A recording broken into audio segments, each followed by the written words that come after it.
사사기 6장 11절로 14절까지의 말씀. 사사기 6장 11절로 14절까지의 말씀을 함께 보시겠습니다. 구약성경 370페이지, 구약성경 370페이지 사사기 6장 11절로 14절까지의 말씀 제가 봉독하겠습니다. 여호와의 사자가 아비에셀 사람 요아스에게 속한 오브라에 이르러 상수리 나무 아래에 앉으니라. 마침 요아스의 아들 기드온이 미디안 사람에게 알리지 아니하려 하여 밀을 포도주 틀에서 타작하더니 여호와의 사자가 기드온에게 나타나 이르되 큰 용사여 여호와께서 너와 함께 계시도다 하니 기드온이 그에게 대답하되 오 나의 주여 여호와께서 우리와 함께 계시면 어찌하여 이 모든 일이 우리에게 일어났나이까. 또 우리 조상들이 일찍이 우리에게 이르기를 여호와께서 우리를 애굽에서 올라오게 하신 것이 아니냐 한 그 모든 이적이 다 어디 있나이까. 이제 여호와께서 우리를 버리사 미디안의 손에 우리를 넘겨주셨나이다 하니 여호와께서 그를 향하여 이르시되 너는 가서 이 너의 힘으로 이스라엘을 미디안의 손에서 구원하라. 내가 너를 보낸 것이 아니냐 하신다.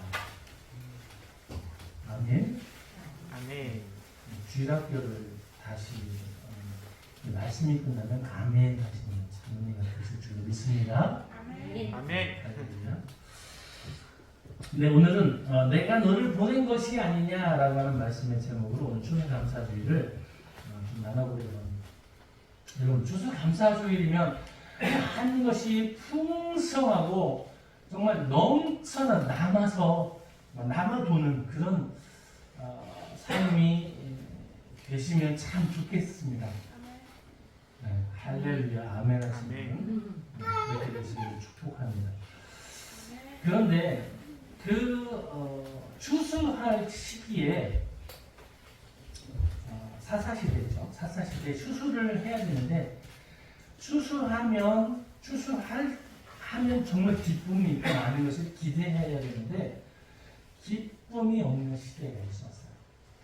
그 시대는 사사시대이고요.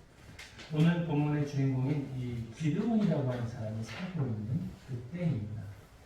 이 기드온이 하나님의 사자가 찾아와서 이야기를 하는데, 아니 하나님이 살아계시면 우리의 삶이 이게 뭐예요? 하나님 애굽에서 모세를 통해서 인도하여 내셔서 이적과 기사를 행하셨던 그 이야기를 들었는데 그런 하나님이 계시면 오늘 우리가 이렇게 살면 안 되는 거잖아요. 왜 우리가 이렇게 어렵고 힘들게 살아야 되는 거예요? 정말 하나님 계신 게 맞습니까? 이렇게 반문을 하는 거예요. 충분히 그렇게 할 수 있죠. 이 현실적인 고난인데 이 고난이 얼마나 심했냐면 6장 1절부터 보시면 이 사태가 얼마나 심각한지가 나옵니다. 이스라엘 자손이 또 여호와의 목전에 악을 행하였으므로 일어난 일이 여호와께서 7년 동안 그들을 미디안의 손에 넘겨주셨어요. 농사를 짓고 땅을 심고 개간하고 열심히 추수를 했는데 그런데 그들이 하나님 앞에 악을 행함으로 하나님이 7년간 내버려 두셨다는 거예요. 하나님이 이렇게 보호하시는 울타리가 있었는데 울타리를 이렇게 거두어 주셨다는 거예요. 그래서 7년 거두셨더니 어떤 일이 일어나냐면 2절부터 4절까지 이런 일이 일어납니다. 미디안의 손이 2절부터 미디안의 손이 이스라엘을 이긴지라 이스라엘 자손이 미디안으로 말미암아 산에서 웅덩이와 굴과 산성을 자기들을 위하여 만들었습니다.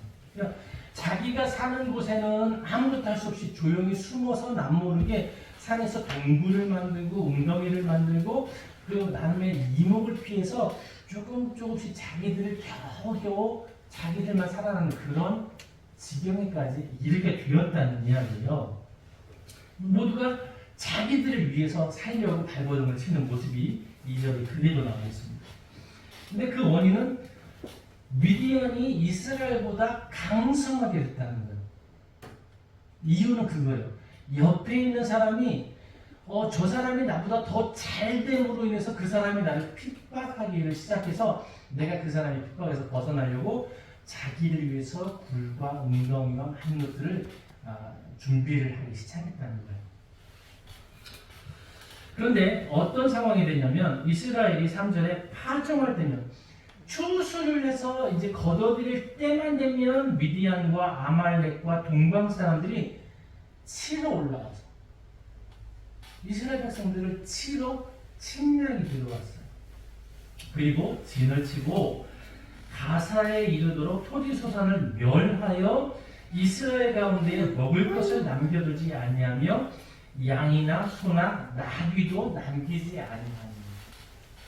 그러니까 먹을 것도 많고 다 충분한데 힘이 약하니까, 아니 사실은 내가 힘이 약한 게 아니라 저들이 대적이 힘이 더 강성해지니까 그들이 약한 마음을 가지고 우리를 침략해 들어와서 우리를 완전히 그냥 힘들게 만들고 있는 상황이라는 거예요. 아니 도대체 왜 원수가 저렇게 강성해서 우리를 이렇게 힘들게 하도록 하나님 왜 내버려 두고 계시냐는 거예요. 궁금하시지 않으세요? 도대체 하나님은 왜 내가 교회 다니면서 하나님을 믿는, 하나님을 아버지로 부르고 있는, 왜 나에게 이런 어려움, 이런 고난과 이런 역경과 이런 슬픔과 이런 형통하지 못한 이런 일들이 왜 일어나는가? 하나님 안 계시는 거 아니에요? 엘리야 선지자가 말했던 것처럼, 야 너희 하나님 주무시는 것보다 더 크게 울부짖어라, 바알에게 하는 것처럼 더 크게 울부짖어라, 혹시 깨어나시도록 더 세게 기도해라, 이래야 되는 건가요? 하나님은 왜 이 기드온과 이 살고 있는 이 이스라엘 백성들에게 함께하지 않으시고 피할 길을 주시지 않았을까? 그 원인이 무엇일까? 그 원인을 좀 찾아보면 6절부터 보시면 이렇게 되어 있습니다.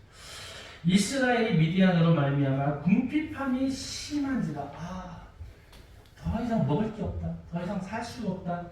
그래서 이게 이스라엘 자손이 여호와께 부르짖었어요. 하나님, 도대체 이게 기드온도 그렇지만 이제 이스라엘 모든 백성이 하나님을 원망하며 하나님 도대체 이게 뭐예요? 왜 우리가 이렇게 살아야 돼요? 하고 질문하고 반문합니다. 스스로에게도 이야기를 하겠죠. 그러자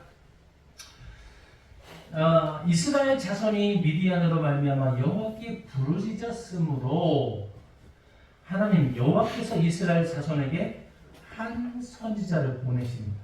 그리고 그가 그들에게 이렇게 하나님의 말씀을 전해요.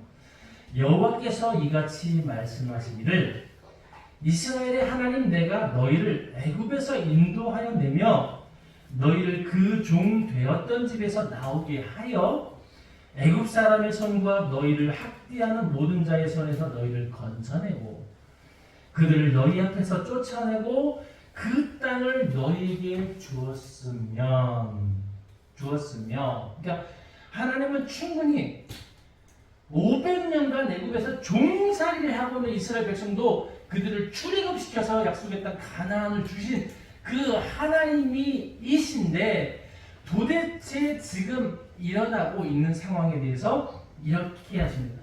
10절 내가 또 너희에게 이르기를 나는 너희의 하나님 여호와이니 너희가 거주하는 아모리 사람의 땅의 신들을 두려워하지 말라 하였으나 너희가 내 목소리를 듣지 아니하였느니라 하셨다 하니라. 하나님은 이스라엘 백성들에게 한 선지자를 보내서 내가 너희에게 준 이 땅에서 살 때 너희는 그들이 믿는 이 땅의 신들을 두려워하지 말라고 하였으나 그 신들을 두려워하고 있었다는 거예요. 그래서 어떻게 했어요?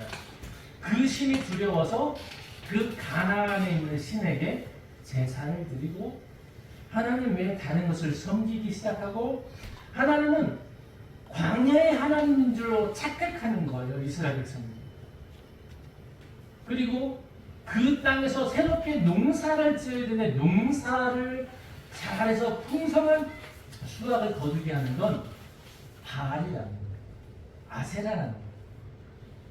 하나님이 아니고 그 땅에 원래부터 있었던 그 신을 믿어야, 그 신을 섬겨야 된다는 거예요.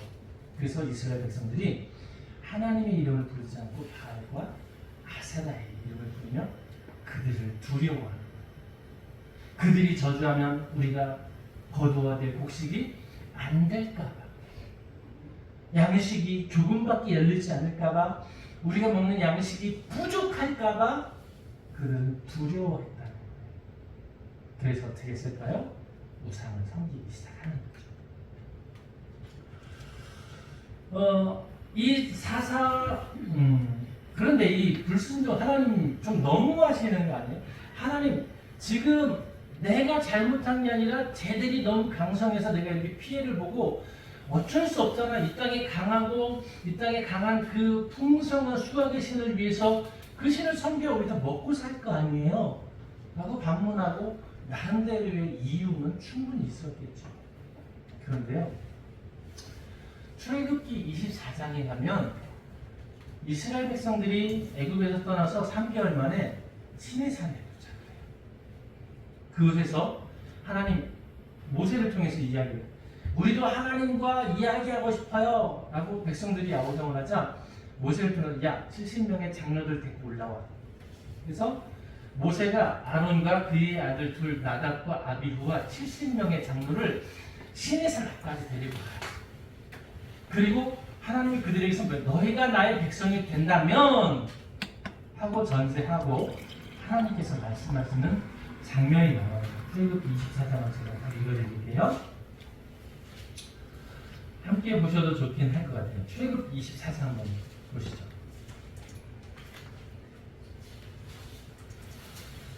자, 24장 1절부터 제가 조금 읽어드립니다.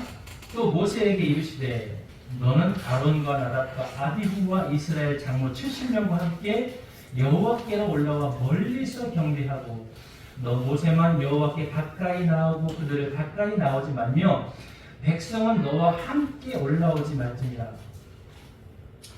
모세가 와서 여호와의 모든 말씀과 그의 모든 율례를 백성에게 전하매 그들이 한 소리로 응답하여 이르되 여호와께서 말씀하신 모든 것을 우리가 준행하리이다. 그러니까 우리의 조상, 우리의 지금 이 기드온보다 몇 대 할아버지, 증조, 고조 할아버지 정도 되는 분들이 광야 시내산에서 하나님에게 하나님이 말씀하신 율례와 규례를 우리가 지키겠습니다라고 약속을 한 거예요. 계약이 됐어요. 그래서 하나님은 그 약속에다 가나안을 주셨거든요. 그 가나안 땅에 살고 있는 백성들이 하나님의 율례와 규례대로 살기로 약속을 이미 도장을 찍어 놓은 상황인데 이제 와서 그거 내가 안 했어요. 우리 증조 할아버지, 고조 할아버지가 한 거지 내가 한 게 아니잖아요 라고 이야기를 하고 있는 상황입니다. 여러분, 연평도와 그 천안함에 관련되신 분들은 북한을 주적이라고 생각을 많이들 하고 계실 텐데, 근데 아쉽게도 우리 아이들, 다음 세대 지금 이제 초중고 이 아이들에게 북한은요, 그냥 다른 외국인이에요. 외국. 우리의 주적이 북한이다 라고 하는 이야기를 이해를 못해요. 우리가 왜 일본을 싫어하냐, 일본 사람을 왜 싫어하냐? 과거에 그들이 우리를 침략해서 우리를 일제강점기처럼 얼마나 많은 힘이 들었고 얼마나 고생을 했는지 경험을 안 해본 세들은 뭐 똑같은 옆에 있는 나라인데 뭘 그렇게 하느냐 이렇게 이야기를 할 수 있겠지만, 그런데 여러분 월드컵에서 한일전 개천하면 난리 나죠. 왜 난리 날까요? 한국인입니다. 왜요? 일본하고 싸우니까 난리 나잖아요. 왜 그럴까요? 과거가 현재까지 영향을 미치기 때문에. 그렇지 않습니까? 여러분 한일전 월드컵이 있는데 잘하는 브라질과 아르헨티나 이렇게 결승전이 있다고 해서 어느 거 보시겠어요? 한국 거 보지 않을까요? 동시대니까요. 그렇죠? 특별하게 아주 그냥 기술적이 좋은 사람들은 그걸 볼 수 있겠지만, 직업을 하는 사람은 볼 수 있겠지만, 대부분의 평범한 사람들은 우리나라를 응원하는 한국 거를 본 거예요. 그것처럼 여러분 할아버지, 증조 할아버지, 고조 할아버지가 만든 하나님과 언약해서 그 땅에 내가 살고 있는 거지. 이 가나안은 그 할아버지, 증조 할아버지, 고조 할아버지들이 하나님을 만나고 그 맹세함으로 그 하나님이 우리를 여기서 살게 해주시는 그 영향을 우리는 받고 있는 세대라고 얘기하는 거예요. 그런데 그 약속이 깨어졌다는 걸 아무도 생각하지 않고 아무도 모르고 아무도 그냥 무시하고 살았어요. 그저 옆에서 사는 대로, 남들이 사는 대로, 저 사람들이 강성하니 때로는 아부도, 때로는 친구로, 때로는 야여자로 싸우기도 해서 나름대로의 삶을 열심히 살긴 했지만 하나님의 윤리와 계명은 전혀 생각 없는 상관이 없는 그 삶을 살고 있다는 거예요. 그래서 하나님께서 그들을 부르시기로 작정하십니다. 어떻게요? 그들을 도와주는 울타리를 거두고 7년이라는 기한을 딱 두고 7년간 그들을 미디안 손에 내어놓았다는 거예요. 그들을 못 살게 구른 게 아니라 그 외적으로부터 그 방어하셨던 보호하셨던 그 울타리를 거두셨더니 그들이 들어와서 힘들게 만들었다는 게 사실이에요. 그런데 이때 하나님께서 이 기드온이라고 하는 한 사람에게 찾아오시는 거예요. 기드온에게 찾아왔어요. 그래서 우리가 아까 본문에 읽었던 대로 하나님, 도대체 하나님이 살아계시다면 우리가 왜 이렇게 여기서 힘들게 살아야 됩니까? 왜 이런 어려운 문제가 있습니까? 왜 우리는 풍성하지 않습니까? 왜 우리는 힘이 약하고 이렇게 억압을 받아야 됩니까? 라고 반문합니다. 하나님 살아계신 거 맞습니까? 하나님, 우리 하나님 맞아요? 하나님 능력이 없는 거 아니에요? 대놓고 이렇게 반문을 하고 있는 거예요, 기드온이. 그런데 하나님은 이렇게 말씀하셨습니다. 자, 13절부터 그 내용을 보시면 기드온이 그에게 대답하되 오 나의 주여 여호와께서 우리와 함께 계시면 어찌하여 이 모든 일이 우리에게 일어났나이까. 또 우리 조상들이 일찍이 우리에게 이르기를 여호와께서 우리를 애굽에서 올라오게 하신 것이 아니냐 한 그 모든 이적이 어디 있나이까. 이제 여호와께서 우리를 버리사 미디안 손에 우리를 넘겨주셨나이다 하니 여호와께서 그를 향하여 이르시되 너는 가서 이 너의 힘으로 이스라엘을 미디안의 손에서 구원하라. 내가 너를 보낸 것이 아니냐 하시더라. 아멘. 오늘 이 땅에 하나님이 그리스도인이라고 불려지도록 만드시고 그 그리스도인은 무엇이냐? 이 땅에서 나는 너무 정말 지극히 작은 가문에 아주 평범하고 아주 작은 힘도 없고 연약한 사람인데 제가 뭘 할 수 있을까요? 라고 기드온이 말을 하는데 그런데 하나님은 내가 너를 보낸 거야. 아멘. 오늘 그리스도인들이 이 땅에서 세상에 나와서 할 수 있는 건 극히 제한적이고 극히 어려운 상황입니다. 폭력도 안 돼, 힘도 안 돼, 뭐 돈 쉽게 말하면 뭣도 안 돼, 다 안 돼. 그런데 그리스도인들이 세상을 변화시킬 수 있는 건 작은 보이지 않는 선한 영향력으로 또 보이지 않는 자기 희생으로 또 자기를 낮추는 섬김으로 이런 것들 하나님의 방법으로 그 세상을 변화시키고 이겨야 되기 때문에 이게 너무 힘들고 너무 정말 미미한 것처럼 보이죠. 그런데 하나님은 오늘 우리에게 부르시는 거예요. 세상에서 똑같이 사는 거 아니야. 하나님의 율례와 규례와 법도를 가지고 살아내는 거야. 그 안에서 싸워서 그것이 이기는 거야. 그것이 선한 싸움이고 하나님의 싸움인 거야. 이렇게 말씀하시면서 내가 너를 보낸 것이 아니냐. 아멘. 할렐루야. 아멘. 오늘 그리스도인으로서 부름받은 우리는 하나님으로부터 세상을 향하여 보냄을 받은 자임을 우리가 인정하고 하나님께 나가시기를 주님의 이름으로 축복합니다. 아멘. 그러니 하나님께 이 기도는 그래도 하나님에 대한 인정에 살아있어요. 그래도 마지막 다른 사람들은 하나님을 잊어버리고 자기가 소견에 옳은 대로들 살아가기 시작했는데 심지어는 그 기도원의 아버지까지도 우상을 섬기는데 앞장서는 사람이에요. 그런데 아버지는 우상을 섬기는 앞장서는 사람인데 그의 아들 이 기도원은 하나님 앞에 이렇게 합니다. 그 다음에 보시면 6장 18절을 보시면 내가 예물을 가지고 다시 주께로 와서 그것을 주 앞에 드리기까지 이곳을 떠나지 마시기를 원하나이다. 그가 원하는 건 내가 하나님께 예물을 드리는 동안 여기서 떠나지 말고 여기 가만히 계세요. 이 기도원이 요구한 게 이거예요. 그래서 염소 한 마리를 가져다가 그 음식을 만들어서 그 선지자에게 줬어요. 그 하나님의 선지자에게 주니까 천사죠. 죄송합니다. 헷갈리네. 여호와께서 그에게 이르시되 안 보여요. 제가 눈이 안 좋아서 안 보여요. 천사인지 선지자인지가 지금 혼동이 돼서 어쨌든 예물을 드렸어요. 예물을 드리고 난 다음에 그 천사가 호련히 사라졌어요. 자, 그런데 그 천사를 통해서 하나님이 말씀하신 게 이렇습니다. 기드온이 염소 새끼를 하나 준비하고 가루 한 에바로 무교병을 만들고 고기를 수풀이에 담고 국을 양푼에 담아 상수리 나무 아래 그에게로 가져다가 드리매 하나님의 사자가 그에게 이르되 고기와 무교병을 가져다가 이 바위 위에 국을 부으러 하니 기드온이 그대로 하는 거예요. 그러니까 순종하는 거예요. 자원하는 예물을 드리고 그 예물을 가지신 하나님께 순종하는 거죠. 그리고 여호와의 사자가 손에 잡은 지팡이 끝을 내밀어 고기와 무교병에 대니 불이 바다에서 나와 고기와 무교병을 살랐고 여호와의 사자는 떠나서 보이지 않는다. 자, 이 일을 겪고 났으니 이제 기드온이 조금은 의심이 벗어졌어요. 하나님이 우리와 함께 좀 왜 이런 일이 나지? 그런데 하나님이 계신 건 이제 확인이 된 거잖아요. 자, 그러면 그 다음에 어떻게 되냐? 기드온이 그가 여호와의 사자인 줄을 알고 그 당시는 천사를 보면 다 죽는 줄 알고 하나님을 만나면 신을 만나면 다 죽는 걸로 생각했는데 나 이제 죽었구나 생각했는데 너는 죽지 아니하리라 이렇게 하나님께서 그를 두려워하지 말라고 이야기해 주셨어요.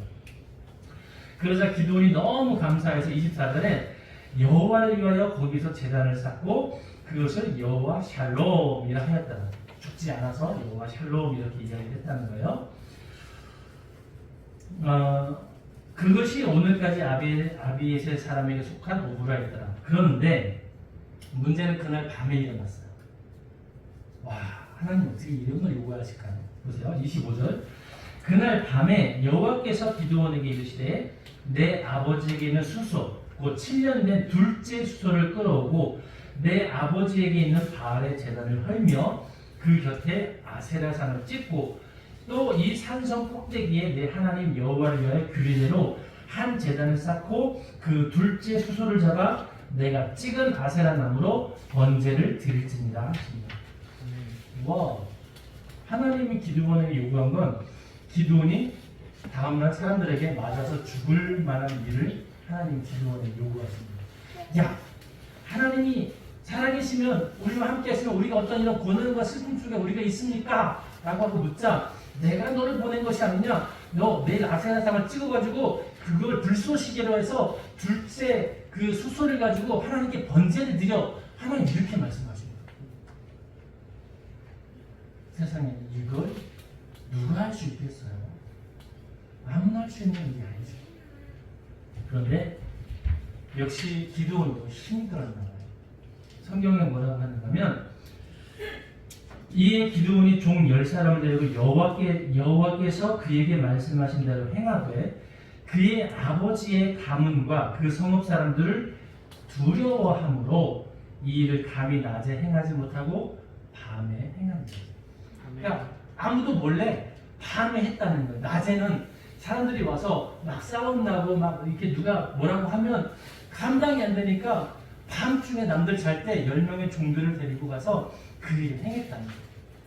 그것도 대단한 일입니다. 그랬더니 다음날 난리가 났어요. 사람들이 와서 이거 도대체 누구야? 누구? 야, 요아스의 아들 그 기드온이 이렇게 했대. 그래, 가만두지 마. 이런 일이 난리가 난 거예요. 그런데 이 일을 통해서 하나님 일하셨어요. 말도 안 되는 일을 하나님 요구하셨는데 그 말도 안 되는 일을 두려워함으로 기드온이 행했더니 그 일을 통해서 하나님이 일하시는 게 어떻게 하냐면 그의 아버지 요아스가 먼저 바뀌기 시작합니다. 야, 내 아들이 설령 그렇다고 해도 너희가 신이냐? 야, 이 신이 진짜 신이면 그 신이 우리 아들을 벌하겠지 라고 이야기를 하며 그 기도를 두둔하였어요. 그 전에는 아세라를 섬기며 열심히 자기가 우상 숭배를 했던 그 아버지가 그 자녀를 살리기 위해서 야, 이게 진짜 신이면 이 신이 우리 아들을 벌주는 거 벌줘야지. 그렇지 못하면 가짜지. 왜 너희가 신이야? 너희 그렇게 했어? 하면서 아버지가 발을 볶고 나서 그 이야기가 소문을 냈어요. 이스라엘 사람들의 마음에 감동이 시작이 된 거예요. 그리고 그 다음은요, 여러분들이 주일학교 때 배우신 그대로 300명을 뽑아서 위대한 물리치는 역사가 일어나죠. 이 기드온은요, 하나님이 어디까지 그 일을 이루셨는가 하면 그의 아들 중에 한 명의 이름이 서자이긴 하지만 엘리멜리. 엘리멜리 뜻은 뭐냐? 나의 아버지는 왕이다 라고 하는 뜻이에요. 할렐루야. 어렵고 힘들고 두려운 일이지만 하나님의 말씀에 순종해서 내가 너를 보낸 것이 아니냐는 그 음성을 듣고 행하는 그 믿음은, 하나님은 나의 아버지는 왕이다 라고 하는 그 아들의 이름이 그 정도니 그가 사람들이 당신이 우리의 왕이 되주세요, 제발 당신이 우리의 왕이 되주세요 라고 사람들이 요구하고 원하지만 나는 너희의 왕이 되지 않는다. 우리의 왕은 나는 오직 하나님만 섬기는다. 나의 왕은 하나님뿐이다 하고 고백하는 기도문이 성경에 들어있어요. 자, 여러분, 우상의 제물과 하나님께 기뻐 받으시는 예물과 우리가 세상에서 내는 그 많은 헌금 또는 뭐 제물, 기부, 뭐 여러 가지가 있죠. 자, 이거 두 개를 좀 구분을 해드릴 필요가 있는데요. 창세기 47장에 보면 요셉이 바로를 위해서 토지법을 세워요. 그래서 이 사람들에게는 1년, 2년, 3년, 4년 동안에 기근이 들어서 첫해는 자기의 모든 그 종자도 팔고 뭐 팔고 나중에는 가축도 팔고 심지어 자기의 자녀들까지 다 왕에게 팔고 곡식을 받아왔어요. 안 그러면 당장 먹고 살 게 없으면 죽으니까, 굶어 죽으니까 어쩔 수 없었어요. 그래서 그 곡식을 바로 왕에게 빌렸는데요. 요셉이 이렇게 얘기하는 거예요. 너희가 이 주는 것에서 5분의 1만 이걸 내년에 수확해서 가지고 와. 나머지 5분의 4는 갖지 말고 그 다음 연도에 종자도 하고 너희 가족들이 그냥 식량으로 먹어도 돼. 나는 1억을 빌렸는데 그냥 내년에 2천만 원만 갖고 8천만 원은 다시 종자를 사서 다시 하고 땅을 조사하는 데 쓰고 다 너희들 먹고 살아. 이렇게 얘기를 한 거야, 요셉이. 사람들이 얼마나 고마웠겠어요? 지금 당장 그거 없으면 굶어 죽을 텐데 필요 없는 땅 가지고 있어봐야 종자가 없어서 아무 쓸모 없는 거예요. 아무리 자식이 튼튼하고 건강해도 종자가 없고 먹을 양식이 없으면 다 굶어 죽는데, 그런 상황에서 요셉을 통해서 5분의 1로 탕감이 된 거예요. 5분의 4는 그냥 거저 준 거잖아요. 그런데 창세기 그 뒤에 이제 14장에 앞으로 가보면 아브라함이요, 살로 왕과 전쟁을 하면서 많은 노래물을 취했어요. 승리해요.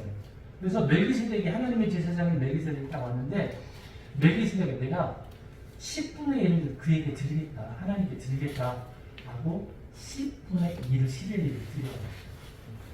여러분, 5분의 1이 커요? 10분의 1이 커요? 5분의 1.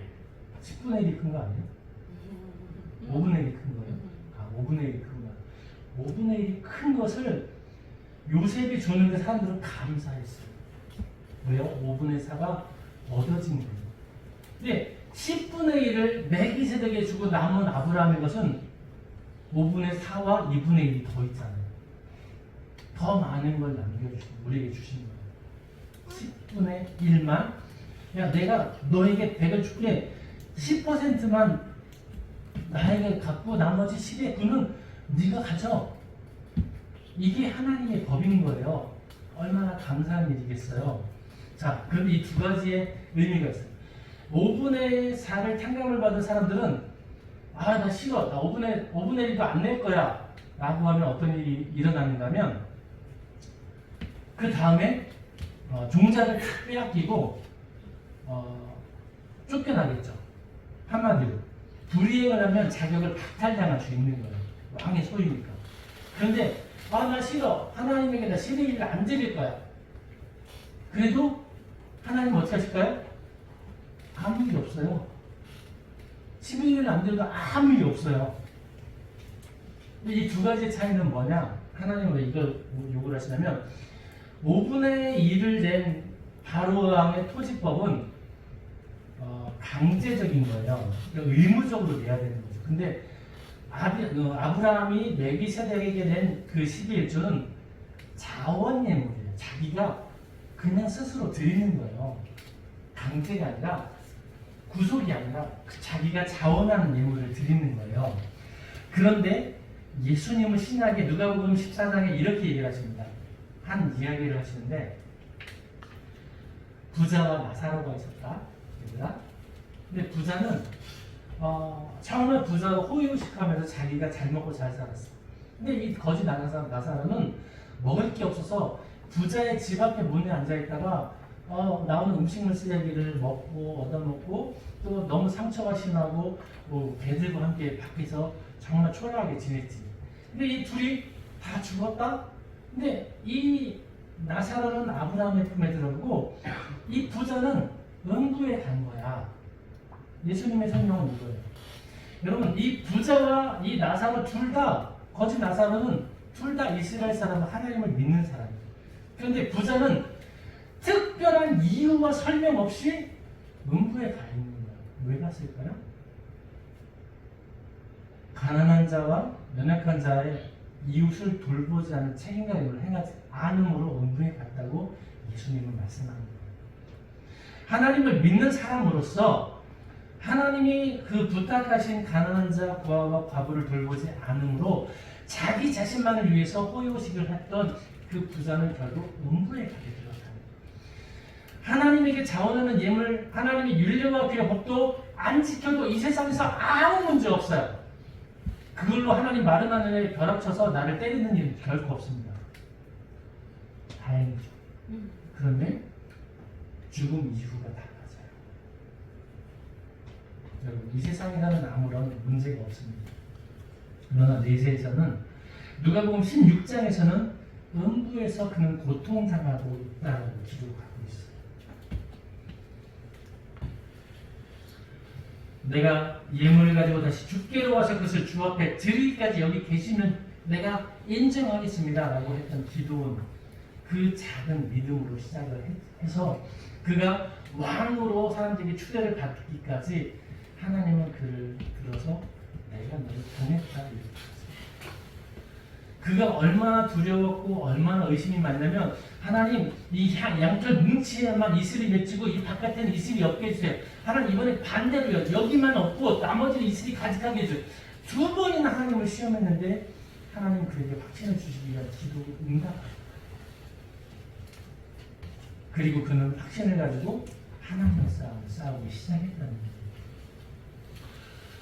오늘 하나님이 기도를 통해서 보내시고 그 하나님을 대신해서 일하는 그 기도원을 하나님이 얼마나 높으셨는지를 보면 사사시대에 어떻게 살아야 되는지 우리는 알 수 있습니다. 오늘 그리스도인이 때로는 핍박받고 손가락질 당하고 욕먹고 살아가는 이 시대에 오늘 그리스도인된 우리가 어떻게 살아야 될까요? 하나님의 보냄을 받은 우리는 지금 이제 어떻게 살까요? 말씀을 지키는 자가 되어야 될까요? 아니면 말씀을 누리는 자가 되어야 될까요? 어떤 사람이 되고 싶으세요? 말씀을 누리는 자는 부자와 같은 사람. 자기를 위해서 호의호식하는 그건 누리는 말씀을 누리는 사람이에요. 그런데 말씀을 지키는 자는요, 그것을 누리는 것이 아니라 하나님께 영광 돌리는 사람입니다. 네. 오늘 복된 그리스도인 하나님이 높여주시는 그 복된 그리스도의 삶은 지키는 자가 하나님이 복 주시는 자, 보내심을 받은 사람인 줄 믿습니다. 아멘. 오늘 지키는 자가 되셔서 하나님의 축복으로 많은 것을 위임받아서 세상을 향하여 싸울 수 있는 하나님의 선한 믿음이 되시기를 주님의 이름으로 축복합니다. 아멘. 제가 너무 은혜가 돼서 이제 이걸 감춰놨다가 아까 잠깐 말씀을 드렸는데요. 아침에 저희가 이제 추수감사 예물을 이렇게 드렸는데 솔직히 말씀드려서 10,000원이 부족한 거예요. 제가 추수감사 예물을 드리는데 고민을 했어요. 지난번에 이제 카드로 이제 돈을 찾는 게 한도가 ATM기에서 30만 원밖에 못 찾더라고요. 제가 그래서 찾았어요. 장례식 가는데 추수감사절이 이번 주라서 여성한테 불렀어요. 장례 부의금을 20만 원 하고 감사예물 10만 원 할 거야. 부의금을 10만 원 하고 추수감사예물 20만 원 할 거야. 불렀더니 알아서 해. 저한테 듣더라고요. 근데 막상 그 앞에 가니까 너무 소중한 거야 이분들이. 왜냐면 저희가 세례를 드렸던 분이고 불자신자 협회 회장님의 부인이신데 이제 저한테 세례를 받았으니까 남편 모르게 몰래 받으시고 사회랑 같이 그날 펑펑 우셨거든요. 세례 받으시면서. 그게 남편이 돌아가셨으니까 너무 감사하기도 하고 마음이 많이 교차가 돼서 일단 먼저 불부터 끄고 보자고 이제 20만 원을 드리고 이제 10만 원밖에 안 나는 거예요. 제가. 근데 이제 그 안에 이제 정신없이 또 못 찾고 네, 이제 10만 원만 드려야지라고 했는데 19만 원이 있는데 만 원이 모자라서 10만 원 드리고 이제 이거 이렇게 하면 되겠지라고 생각을 했어요. 그랬더니 예정이가 나는 얼마 드리지? 이렇게 물어보는 거예요. 너는 얼마 드리고 싶은데 글쎄. 그래서 제가 이렇게 얘기를 했어요. 밥을 먹다가 그잖아 추수감사주일에 너가 감사주일에 제가 이제 봉투에 먼저 쓰라고 했더니 아까 행복한 가정에서 살게 해주셔서 감사하다고 뭐라고 했죠? 그렇게 쓴 거예요, 걔가. 그래서 그래서 그걸 놓고 여정아 네가 얼마만큼 감사해? 네가 감사한 만큼 네가 여기다 넣는 거야. 그랬더니 그럼 다 넣을까? 이러는 거예요. 얘가 어저께 용돈을 14만 얼마를 받은 거예요. 근데 얘가 겁도 다 넣을까? 이러는 거예요. 그래서 그래 다 넣어도 좋기는 한데 하면 이제 설명을 해줬어요. 그러니까 얘가 아깝지 않은 만큼은 너 평상시 얼마를 넣는지 감사한 거 특별히 할 때는 10,000원을 넣는 거예요. 그러면 너가 할 수 있는 것은 네가 해야 될 걸 안 하는 건 안 되고 네가 해야 할 거는 해야 되니까 네가 할 수 있는 것에서 네가 정말 감사함으로 네가 조금씩 더 아깝지 않은 값이죠. 처음에는 2만 원 정도 드리면 어떨까 했더니 2만 원? 그래? 그러더니 조금 있다가 자기가 번복하는 거야. 3만 원 드리지 뭐. 자기가 더 만 원을 더 올렸어요. 그래서 3만 원을 자기 돈으로 용돈해서 드리는 거예요. 그래서 그 모습을 보고 있는데 하나님이 자기를 복 주시는 것을 그 애가 정말 믿어요. 믿고 아깝지 않은 만큼을 내는데 그 모습을 보니까 제가 너무 부끄러운 거예요. 예전아 너 아까 10,000원만 줄래? 그랬더니 안 주고 빌려준대요. 그래서 10,000원을 빌려가지고 오늘 더 채워서 저희를 감사했는데 이 아들이 그 사람보다 더 믿음이 좋은 것 같아요. 그걸 제가 딱 보니까 아침에 너무 그 기분이 좋고 뿌듯한 거예요. 그래서 이게 또 저희 가정에 또 자랑이 되는 게 아닌가 하다가 저희 자랑이라도 정말 감사하는 마음으로 아깝지 않도록 아이들에게 신앙의 기업을 잘 심어주는 게 이 아이에게 얼마나 큰 축복이 될까 앞으로. 그러니까 내가 너를 보낸 것이 아니라 이 말씀을 제가 준비를 하면서 이 모습을 보니까 이 아이에 대해서 제가 더 특별하게 이렇게 가르쳐주고 잘해야 되겠다라고 하는 마음이 들어서 여러분들에게 자랑 겸 말씀 중에 잠깐 소개를 드리고 있습니다. 하나님 우리를 보내실 때는 뭔가 기대가 있으실 거예요. 그런데 평범한 기대는 아닙니다. 하나님은 우리를 왕같은 제사장으로 이 땅에 보내시고 세우셨거든요. 그 하나님의 세우심을 경험해 보고 싶으시다면 오늘 하나님께 정말 감사하는 마음으로 하나님의 윤리와 규례를 세상을 향해 선포하는 마음을 가지고 살아서 그것을 위해서 우리가 나아가는 삶이 된다면 하나님 우리 통해서 역사하실 분이죠. 아멘. 내가 나를 위해서 내가 잘 살고 호의호식하기 위해서 살아가는 건 하나님과 불가능해요. 그건 말씀을 내가 읽는 거예요. 누리는 거죠. 그런데 누리는 삶이 아니라 그 말씀을 내가 지켜내기 위해 수호하게 하기 말씀을 지켜내는 삶을 살기 위해서는 우리는 조금 더 남다른 특별한 각오와 결단이 필요합니다. 오늘 아멘. 그 축복의 결단이 우리 모두 여러분들 가정마다 다 있으시기를 주님의 이름으로 축복합니다. 아멘. 기도하겠습니다. 사랑의 아버지 하나님 감사합니다. 하나님의 크신 사랑과 은혜를 통하여 오늘도 우리가 하나님께 영광을 돌리며 하나님께 감사를 드립니다. 특별히 우리의 자녀들, 우리의 다음 세대들이 자라서 우리보다 더 나은 믿음으로 성장하며 세상을 변화시키며 하나님의 선한 마음을 세상에 알리고 우리가 그렇게 살아감으로 이 땅이 세속에서 구원받는 하나님의 복된 도성이 되게 하여 주옵소서. 우리의 자녀들이 있는 곳마다 하나님의 축복의 통로로 사용되어서 그 가는 곳마다 복되게 하시고 선한 열매, 아름다운 열매, 그리고 많은 사람들이 함께 어울리는 귀한 역사가 있게 하여 주시옵소서. 오늘도 그 중심에 오늘 우리가 역할을 감당할 수 있도록 도와주시고 오늘 우리의 삶보다는 우리 모두 또 우리가 더욱더 시각을 넓혀서 하나님의 눈으로 세상을 바라볼 수 있는 복된 추수감사주일 되게 하여 주옵소서. 감사드리며 예수님의 이름으로 기도드리옵나이다. 아멘. 다 같이